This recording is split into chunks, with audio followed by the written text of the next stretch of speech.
Israel right now, they're begging to stop the war.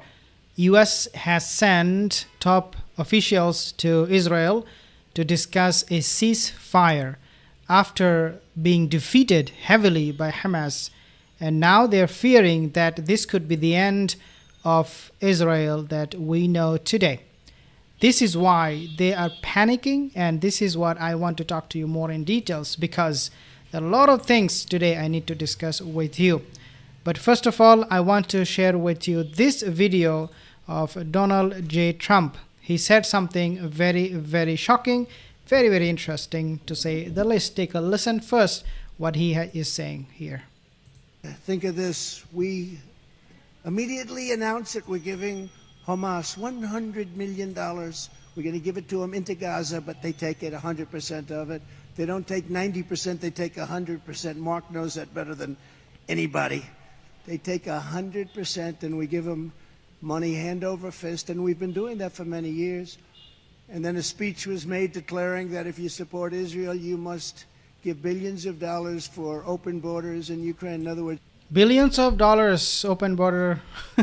And this is exactly what Donald Trump tried to do when he was talking about reconciling, bringing peace in the Middle East. He was trying to buy Hamas, and he offered them millions and billions of dollars. I find this speech very, very amusing, to say the least, very, very interesting, but very, very bizarre, because here you have a guy who is trying to buy freedom of a nation by offering them money. I have never seen something like this, unprecedented. Now, there is another report. I actually watched this video where it is saying that Saudi Arabia, they have betrayed. Let's take a look at this video first, and then I'll make some comments on this issue. Saudi Arabia betrays Palestine Gaza. While in New York for the UN General Assembly, Raisi stated during a press conference that the commencement of a relationship between the Zionist regime and any country in the region, if it is with the objective to bring security for the Zionist regime, will absolutely not achieve so.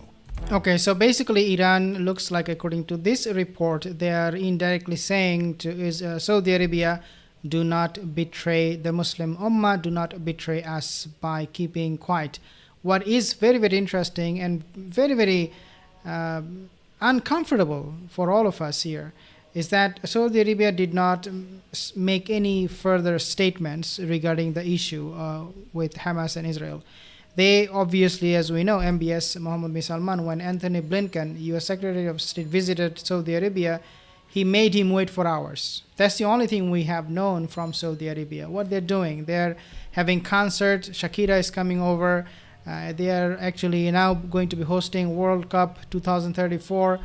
But when it comes to Gaza, Palestine, and Israel issue, we are not really hearing much from Saudi Arabia. So there is a element of suspicion from the Muslim Ummah, especially from Iran, that Saudi Arabia is going to be betraying everything that it should stand for.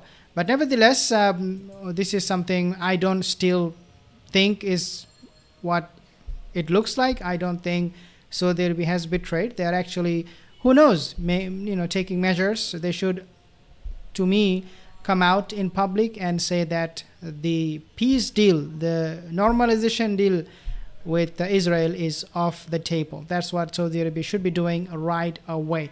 Now, I found another video to be very, very interesting. And if you think about how Israel has settled in Palestine, then you should also think that this Zionist regime could have chosen some other place. Why Palestine?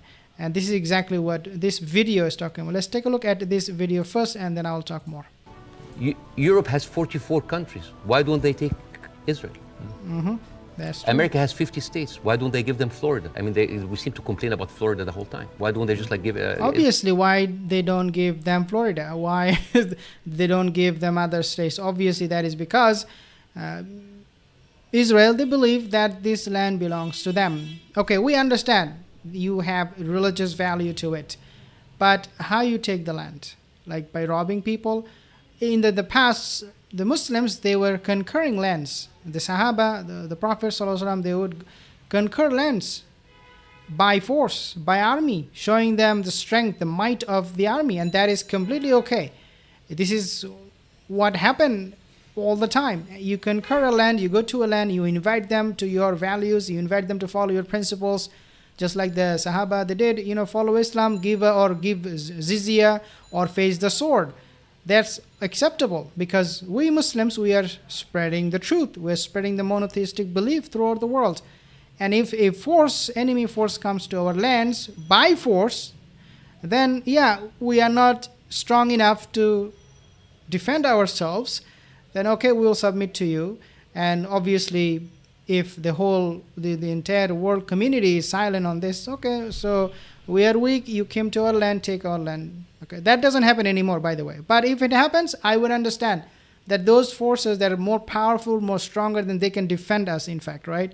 But when you come to a country like Palestine and you're stealing and slowly robbing them from their lands and kicking them out from their house, that's not strength. That is weakness, and that is oppression. This is the difference. So a lot of people say, oh, brother, they took the land, so they're strong, just like Muslims took the land. No, this is not equal. You cannot equalize both of them. Now, there is another video that came out, and this is happening in New York. I mean, these things are happening in an unprecedented way. Let's take a listen.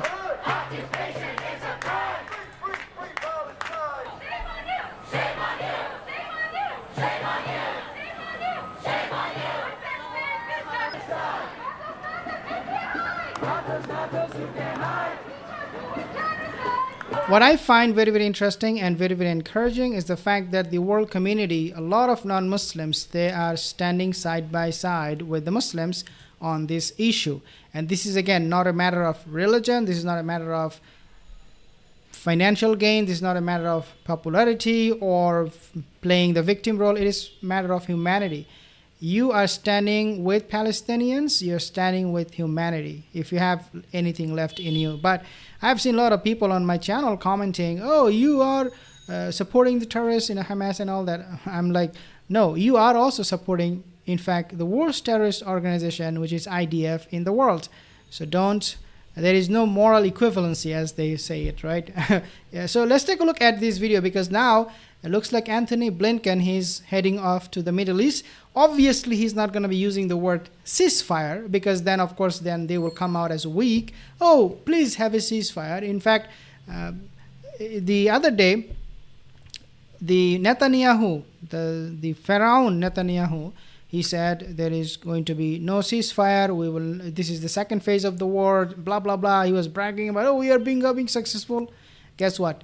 18 Israeli soldiers lost their lives, who are backed up by U.S. Delta forces, who are receiving billions of dollars in weapon aid, who are receiving tons of armor, I think 3,000 tons of weapons. I mean, can you imagine? The entire European Union, they're backing them up. The whole world, all the rich countries, they're backing them up, and they're still losing their soldiers. They are coming out and saying, oh, 18 of them died, but I think the number will be more. They're just trying to hide. But now they're begging for ceasefire, so they're asking U.S. to help. Who they go to? Well, they go to U.S. as usual. Let's take a listen at this video. Here you see Anthony Blinken is saying something, but obviously, again, he is not going to be using the word ceasefire. We are heading back to the Middle East, heading to Israel, heading to Jordan, with three principal goals in mind. First, to talk to the Israeli government about the ongoing campaign against the Hamas terrorist organization. So we are going there to talk to the Israeli government about the ongoing campaign against the Hamas, and then he used the word terrorist organization. Okay, I understand that. So he's going to Israel to talk about Hamas and the war. Why? Why you need to all of a sudden make a visit to Israel again and talk about the war? You talk about something else because you're winning, but in reality they're losing. They're begging, Israel is begging to stop this war. They need to find a way out of this massacre and the resistance they're facing. Massacre, when I say massacre, I'm referring to Israeli soldiers losing their lives. A lot of Israeli soldiers, IDF soldiers, terrorist organization members, they're losing their lives. But at the same time, we are seeing that Russia is pitching in. They are asking the Wagner groups. If you do not know what is a Wagner group is a proxy, if you like, just like Hezbollah, Hamas. They work for Russia. And Russia is telling the Wagner Group, just like the West funded Ukraine, I'm going to be funding you with money. You give weapon, you give training to Hamas. So guess what? Russia is doing exactly what US did with Ukraine and Russia. So, I mean, it is karma, right? They call it karma. We call it qadr of Allah. If you do something, it's going to come back to you in the same way. So US is finding themselves in this dilemma where they're seeing more and more Russian involvement. And there is one report that is saying that Kim Jong-un, he actually said that send weapons and army and military to Hamas, to Gaza. This is what Kim Jong-un said, North Korean